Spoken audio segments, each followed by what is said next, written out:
अब काम है नहीं मार्केट में। अब ये बैटरी वाला सिस्टम आ गया तो मैकेनिकल काम खत्म हो जाएगा।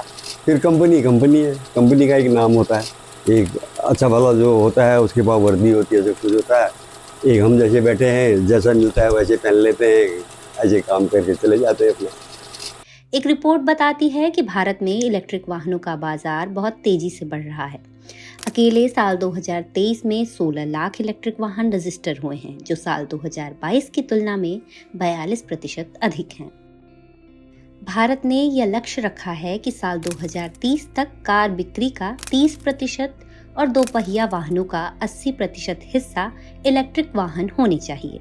ऐसे में सवाल उठता है कि ये बदलाव उन लोगों को किस तरह से प्रभावित करेगा जिनकी आजीविका डीजल पेट्रोल से चलने वाली गाड़ियों पर निर्भर करती है, जैसे कि ऑटोमोबाइल मैकेनिक।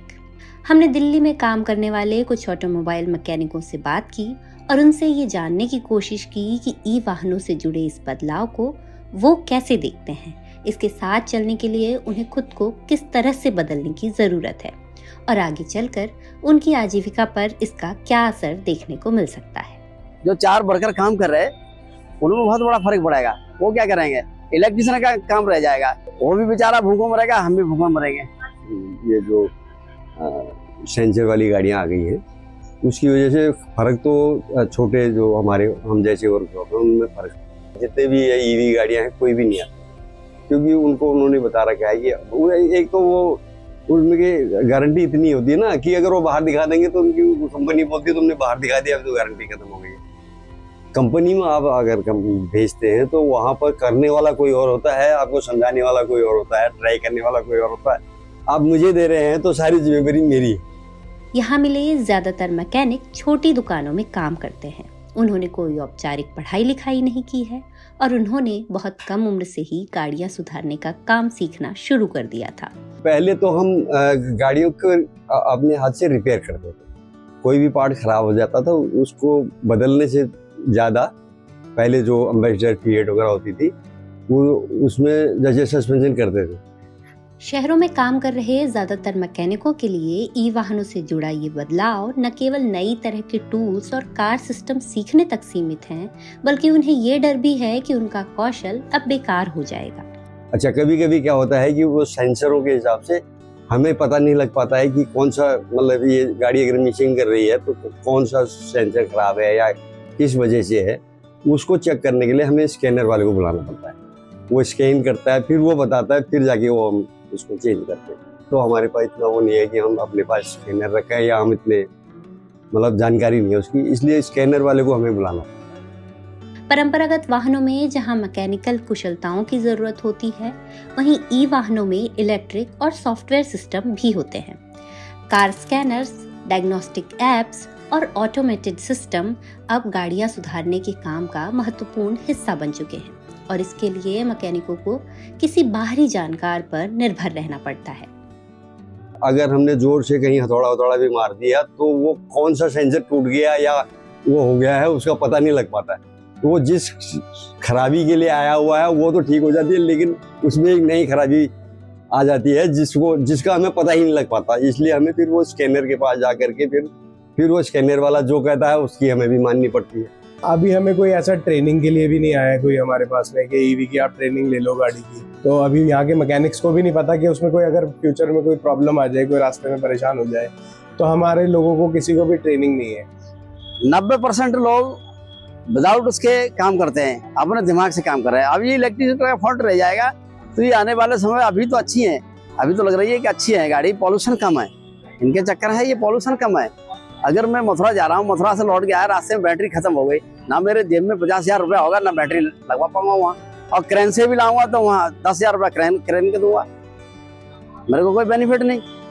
ई वाहनों की संख्या और वरीयता बढ़ने के साथ ऑटो मैकेनिकों के सामने कुछ सवाल खड़े हो रहे हैं, जैसे क्या डीजल पेट्रोल के वाहन पूरी तरह खत्म हो जाएंगे? क्या छोटी छोटी दुकानों को ई वाहनों की मेंटेनेंस करने के लिए हाईटेक बनना पड़ेगा? क्या सरकार मैकेनिकों की रीस्किलिंग के लिए कोई कदम उठाएगी? अभी वो गाड़ियां महंगी इतनी है कि अगर वो खराब हो जाए तो हमारे को सिस्टम ही पता नहीं है, फिर हम अपनी जेब से नहीं दे पाएंगे ना। इसलिए उसको पहले तो वो आते ही नहीं है, फिर हम उसमें हाथ भी नहीं डालते। उसका सिस्टम पता नहीं है ना। अब जैसे और गाड़ियां हैं, जैसे एम्बेसडर के बाद मारुति आई, उसमें इजी काम था, थोड़ा चेंज था लेकिन इजी था, तो उसको हम सीख गए, हमने किया, अभी चल रहे हैं। लेकिन अभी तो ये जो इलेक्ट्रॉनिक है इसमें हमें इंस्ट्रूमेंट बहुत महंगे महंगे लेने पड़ेंगे, ले तो लेंगे लेकिन उनको चलाने के लिए भी तो दिमाग चाहिए, उसको सीखने के लिए। हम जो भाषा बोलते हैं ये कि इसको ये कहते हैं वो कहते हैं, वो इसमें जो है वो उनको कुछ और ही बोलते हैं, हम अपने हिसाब से बोल देते हैं ये हो गया वो हो गया। उनका हमें अभी ये पता नहीं है कि किसको क्या बोलते हैं। ये डीजल पेट्रोल तो हमेशा जब तक आदमी पैदा हुआ तब से लेके मरण तक ये काम आएगा और काम आता रहा है और हम लोग काम करते रहे उस पर।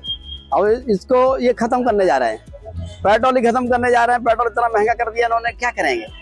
और ईवी कार्स के लिए मैंने चार्जर्स भी लगाए हुए हैं, बट इतना कोई आता नहीं है अभी चार्जिंग के लिए। और मार्केट में भी ऐसा कुछ नहीं है कि ईवी कार्स रिपेयरिंग के लिए आ रही है, क्योंकि उसमें गारंटी वारंटी 5 ईयर्स की है। तो लेकिन ज़्यादातर कस्टमर जो है प्रेफर कर रहे हैं कि पेट्रोल कार लें। मेरे हिसाब से ईवी कार मार्केट में अभी सक्सेसफुल नहीं है। वैश्विक रूप से 2030 तक 3 करोड़ ऑटो रिपेयर नौकरियों में रीस्किलिंग की जरूरत होगी। भारत में इससे जुड़े जोखिम कहीं अधिक हैं, क्योंकि एक बड़ी संख्या में लोग इस सेक्टर में काम करते हैं। आखिर में ऑटोमोबाइल सेक्टर का भविष्य कैसा दिखेगा? जब जलवायु संकट बढ़ेगा और ई वाहनों की संख्या बढ़ेगी, तो मैकेनिक और ड्राइवर इस बदलाव के साथ कैसे चल पाएंगे? भविष्य में तो मुझे ऐसा लगता है कि ये ऐसी जगहों में लोग आएंगे जिस हिसाब से तेजी से बढ़ रहा है। पहले तो कभी कभी आता था, अब तो हर साल हर मॉडल चेंज कर देते हैं। ये है कि जब मार्केट में गाड़ी आएगी तो उसका स्पेयर पार्ट भी आएगा, रिपेयरिंग भी आएगी फ्यूचर में। ट्रेनिंग तो वो देंगे नहीं और फिर हम खुद उसमें बढ़ेंगे आगे, अपने दिमाग से बढ़ेंगे।